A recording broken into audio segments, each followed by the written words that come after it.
Hi hello అండి. ఎన్నో రోజుల నుంచి వెదురు కొమ్ముల కూర వండాలని అనుకుంటున్నాను. మొత్తానికి రైనీ సీజన్ కదా దొరికాయి. ఇవి ఎక్కువగా వర్షాకాలంలో దొరుకుతాయి. ముందుగా నా వీడియోని స్కిప్ చేయకుండా చూసేయండి. ఈ కూర వండాలంటే చాలా పెద్ద ప్రాసెస్ అండి. చాలా ఓపిక ఉండాలి. నా స్టైల్లో సింపుల్గా ప్రిపేర్ చేసా. తయారు చేయ విధానం: వెదురు కొమ్ములను శుభ్రంగా కడుక్కొని తురుముకోవాలి. ఇలా తురుముకున్న తర్వాత కనీసం 3-4 సార్లన్నా బాగా కడుక్కోవాలి. ఇలా కడుక్కుంటే పచ్చి స్మెల్ పోతుంది, చేదు కూడా పోతుంది. ఇలా ఈ తురుములో మళ్ళీ నీళ్లు వేసుకొని బాగా ఉడకబెట్టుకోవాలి.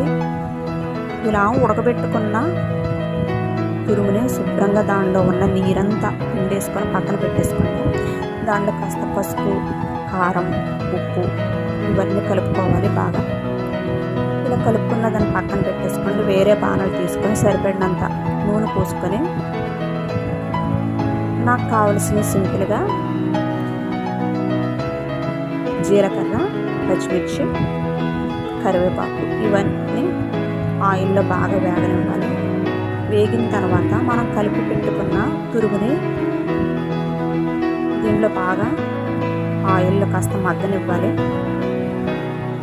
కలర్ వచ్చేంత వరకు మగ్గనివ్వాలి. చూడండి, నా స్టైల్లో సింపుల్గా వెదురు కొమ్ముల కూర రెడీ అయిపోయింది. ఈ వీడియో మీకు ఎలా అనిపించి నచ్చినట్లయితే లైక్ చేయండి ఫ్రెండ్స్.